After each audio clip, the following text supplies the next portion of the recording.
Generic medications, yeah, they're a pretty good thing. They're a lot less expensive, but the pharmacy isn't telling you everything. Stay tuned.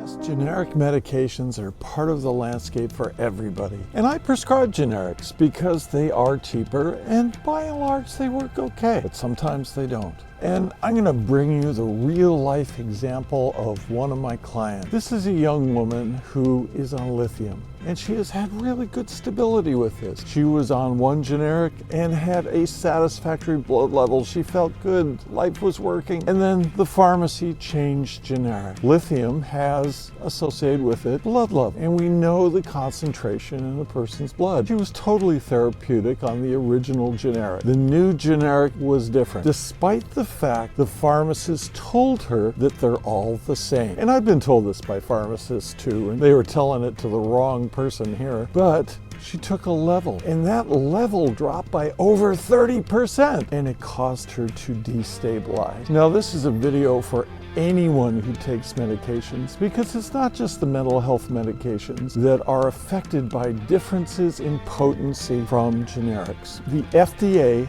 allows a 15% variation in potency for generic medication. And boy, I don't know about you, but I don't know any application in the world where a 15% toleration is acceptable, except maybe hand grenade. Add to this the fact that they use various inert binders, and these vary.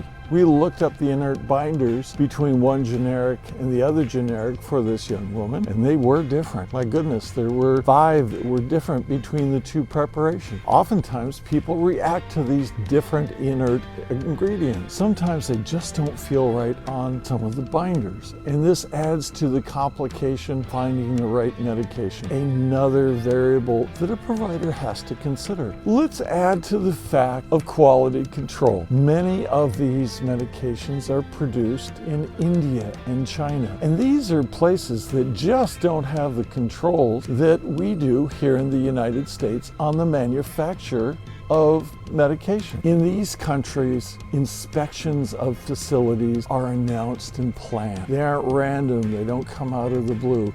So a factory has time to prepare for people coming to take a look-see at their procedures and processes. There was one agency that completely fabricated its testing. This was a company in India, by the way. And we have had some really notable examples with other classes of medications of really bad generics coming into this country.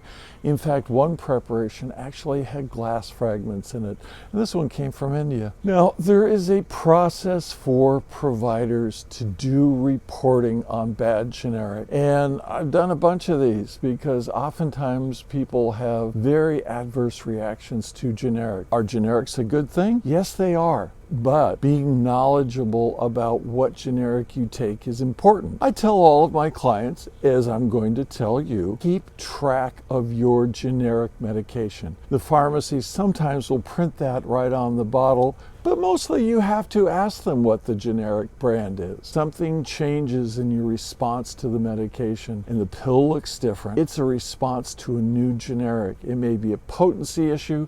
It may be an issue with the binders in the things. You know, the takeaway from this is to keep track of your generic brand because they aren't all the same, despite what pharmacies would like you to know. So if this has been a helpful video for you, pass it along because it's applicable to anyone who takes medications that are generic. The other thing is, if it's been useful for you, thump that like button. Go ahead and hit that now. Most of all, I want you to share this video because it's useful information for everybody. And I bet you know somebody else who takes medication. I would be really interested in hearing about your experiences with generics. Go ahead and put it down in the comments. Other people would sure like to know that they are not alone. Until next week when I publish a new video, we'll see you then. And thank you very much for spending the time with me.